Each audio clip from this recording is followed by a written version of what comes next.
मुस्लिम MP आप लोगों ने आपकी मेहनतों से चुनकर दिया है। और आज मुझे ये बताते हुए बड़ा अफसोस हो रहा है कि बहुत सारी सियासी जमातें आपके बीच में आने वाली हैं वोट मांगने के लिए।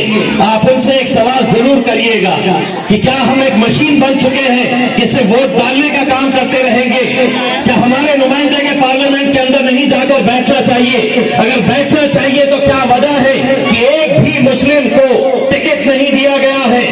न शिवसेना ने दी है, न राष्ट्रवादी के दोनों टुकड़ों ने दिए हैं, न शिवसेना के दोनों टुकड़ों ने दिए हैं, न कांग्रेस ने दिया है। इसका मतलब एक तो तय है कि दोबारा महाराष्ट्र से मुसलमानों की नुमाइंदगी तुम्हारा बेटा, तुम्हारा भाई, तुम्हारा दोस्त इम्तियाज जलील करने वाला है। मैं जैसा आपसे कहा है कि दोबारा इंशाल्लाह आपके बीच में आऊंगा, वरना पुलिस वाले बैठे हुए हैं मेरे खिलाफ केस रजिस्टर करने के लिए। मैं आप लोगों से इजाजत चाहता हूँ। बहुत बहुत शुक्रिया। आखिर दावा अल्हम्दुलिल्लाह रब्बिल आलमीन। इंशाल्लाह दोबारा आप लोगों के बीच में आएंगे। बहुत बहुत शुक्रिया। ये छोटे छोटे बच्चों की दीवानगी जब देखता हूँ तो मुझे मालूम है कि हो सकता है इन बच्चों के घर वालों का सोच कुछ अलग होगी, लेकिन ये दिन और रात पतंग पतंग पतंग इतना करते हैं कि इनके माँ बाप को भी मजबूरन आ जाके पतंग उड़ाना पड़ता है। क्योंकि बच्चों सुनो, तुम लोग को मैं वोटिंग का इख्तियार दिलवाता हूँ।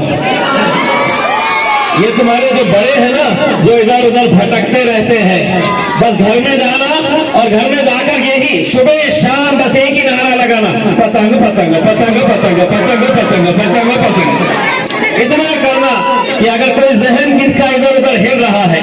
आज तालुके के दौरे पे थे आप, कैसा रिस्पॉन्स मिला? देखिए अल्हम्दुलिल्लाह आज मैं पूरा खुर्दाबाद तालुके का दौरा किया और मुझे इतनी खुशी है कि 10 साल पहले जब मजलिस इत्तेहादुल मुस्लिमीन आई थी यहाँ पे, तो लोगों का नज़रिया देखने का जो था वो कुछ और था। और विशेषकर जो दूसरे समाज के लोग हैं उन्हें इस तरह का डर एक पैदा किया गया था कि एमआईएम पार्टी आई है तो अब ऐसा होगा वैसा होगा करके।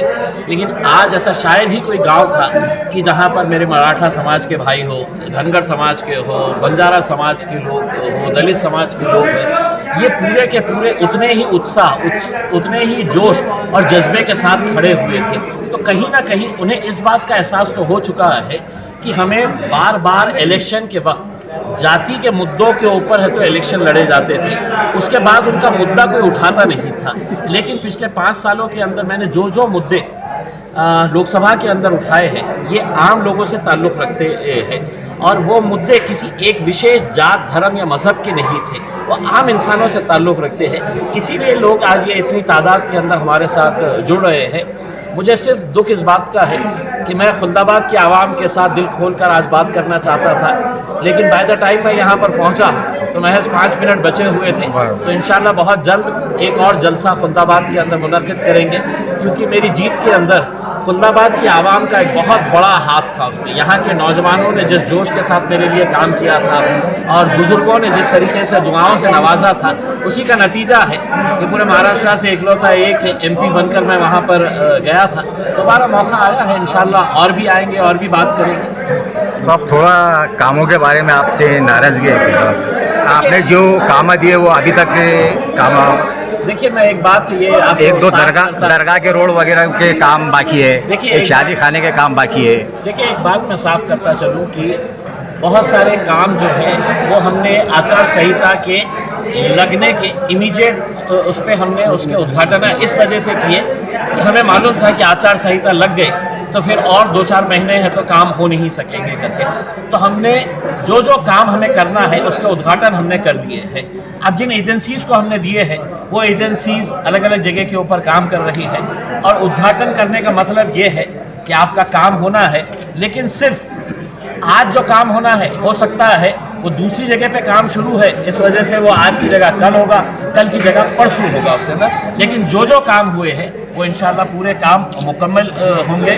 और दूसरा ये है कि कुछ लोगों की शिकायतें नेचुरल इस वजह से है कि एक मेंबर ऑफ पार्लियामेंट का जो पीरियड होता है वो 5 साल का होता है, मुझे महज 3 साल मिले। और आप भी अच्छी तरह से जानते हैं कि 2019 के अंदर जैसे ही मैं MP बनकर आया तो मोदी साहब ने मेरे पीछे तो कोरोना का वायरस छोड़ डाला, तो पूरी दुनिया बंद हो गई, पूरा लॉकडाउन के अंदर चले गया। और उस लॉकडाउन के पीरियड के अंदर 1 रुपये का भी फंड किसी भी खासदार को नहीं मिला। तो अब जब 3 साल का फंड हमारे हाथ में है और इतनी बड़ी कॉन्स्टिट्यूएंसी है कि जहां पर 6 असेंबलीज के कॉन्स्टिट्यूएंसीज मिलकर एक पार्लियामेंट की कॉन्स्टिट्यूएंसी बनती है, तो आप सोचिएगा कि 2 साल का फंड जब आपके उसमें से माइनस हो जाता है, इंशाल्लाह अगर दोबारा मौका मिलेगा तो जितने अधूरे काम हैं इंशाल्लाह उसको पूरी तरह से करेंगे। सब ये आपके वायरल हो रही है एक तस्वीर, आप गैस सिलेंडर बता रहे हैं जी, मैं अभी तो उसका खुलासा, हाँ, मैं पिछले हफ्ते डॉक्टर बाबा साहब अम्बेडकर के नातू आनंदराज अम्बेडकर साहब, जिनको हमने अपनी पार्टी का समर्थन दिया है अमरावती के अंदर, उनकी एक सभा को मैं संबोधित करने के लिए दरियापुर गया था, जहां पर आनंदराज साहब खुद आए हुए थे और उनकी निशानी जो है वो गैस सिलेंडर थी। तो वो गैस सिलेंडर मैंने अपने हाथ में, लेकिन सुना है यहाँ पर तुम्हें कामयाबी हासिल करने के लिए आखिर इम्तियाज़ जलील की ही तस्वीर लगानी पड़ रही है, इससे बढ़कर और क्या बात हो सकती है। लेकिन मैं आवाम को ये कहना चाहता हूँ कि मजलिस इत्तेहादुल मुस्लिमीन की निशानी, इम्तियाज़ जलील की निशानी पतंग है और पतंग ही के ऊपर आपको मोहर लगानी है। और जो लोग मेरे तस्वीर का इस्तेमाल कर रहे हैं, आप समझ लीजिएगा वो कितने कमज़ोर है कि उन्हें भी कुछ हासिल करना है तो मेरा ही चेहरे का इस्तेमाल करना पड़ रहा है। शुक्रिया सर।